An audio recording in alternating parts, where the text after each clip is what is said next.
அன்பார்ந்த நேயர்களுக்கு வணக்கம். இது உங்கள் மருத்துவ மலர் சேனல். இன்னைக்கு நம்ம சுக்கு, மிளகு, தனியா, ஓமம், திப்பிலி, வெல்லம் வச்சு ஒரு கஷாயம் செய்ய போறோங்க. இந்த கஷாயம் நோய் எதிர்ப்பு சக்தி நம்மளுக்கு அதிகமா கொடுக்கும். இருமல், ஜலதோஷம், கடுஞ்சலி, ஜுரம் இதெல்லாம் இருக்கிறவங்க இந்த கஷாயத்தை 3 நாள் வச்சு குடிச்சீங்கன்னா நல்ல நிவாரணம் கிடைக்குங்க. இந்த கஷாயத்துக்கு தேவையான பொருட்கள் பத்தி சொல்ல போறேன். ஒரு துண்டு சுக்கு எடுத்துக்கோங்க. சுக்குல வாத நோய், பித்தம், உடல் சோர்வு எல்லாம் உடனே போயிடுங்க. இப்போ கடுமையான தலைவலி ஏற்பட்டா இந்த சுக்க கொஞ்சம் தண்ணியில இழைச்சி தலையில பட்டு போட்டீங்கன்னா உடனே நிவாரணம் கிடைக்கும். 1 ஸ்பூன் தனியா, 1/2 ஸ்பூன் ஓமம், திப்பிலி ஒரு 3 எடுத்துக்கோங்க. மிளகு 1 ஸ்பூனு, 1 துண்டு வெல்லம். இப்ப அந்த 1 துண்டு சுக்க இது மாதிரி பஞ்சு போல நல்லா நசுக்கி வச்சுக்கோங்க.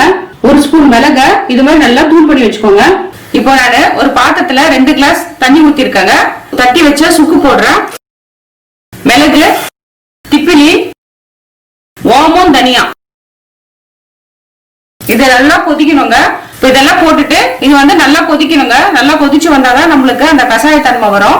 இப்போ இந்த கஷாயம் கசப்பு தன்மையா தாங்க இருக்கும். இந்த கசப்பை குடிக்க முடியாதவங்க கொஞ்சம் வெல்லம் சேர்த்துக்கோங்க. அப்படியே குடிக்க முடியுன்றவங்க அப்படியே குடிச்சிருங்க. இந்த கசப்பு தன்மை போக்குறதுக்காக தான் நான் வெல்லம் சேர்க்கிறேன். இப்ப இதெல்லாம் நல்லா கொதிச்சு வந்தோடனே வடிகட்டி குடிச்சிருங்க.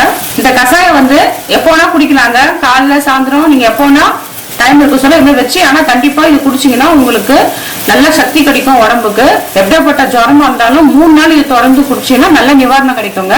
ரொம்ப கடுமையா அவதிப்படுற சளியால, இரும்பல், சளி, மார்சளி சில பேருக்கு ரொம்ப கட்டிட்டு இருக்கும், நெஞ்சில பேசக்கூட முடியாது. அவங்க எல்லாம் இதை கண்டிப்பா நீங்க குடிச்சீங்கன்னா உங்களுக்கு நல்ல ஒரு நிவாரணம் கிடைக்கும். இப்போ நான் வெல்லம் கொஞ்சம் சேர்த்துக்கிறேங்க. கசப்பு தன்மை வாய்ந்த கஷாயம் இது, அதனால அப்படியே குடிக்க முடியாது. அதனால நான் கொஞ்சம் வெல்லம் சேர்த்திருக்கேன். வெல்லம் போட்டுட்டு அப்படியே கொஞ்சம் கலக்கி விட்டுருங்க.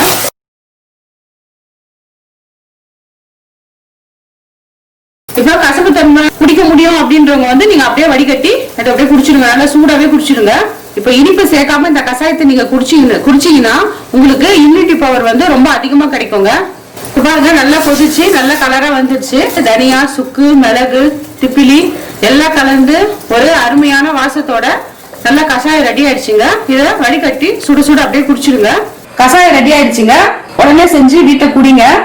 உங்களுக்கு நோய் எதிர்ப்பு சக்தி அதிகரிக்கும். இந்த வீடியோ உங்களுக்கு பிடிச்சிருந்ததுன்னா லைக் பண்ணுங்க, ஷேர் பண்ணுங்க.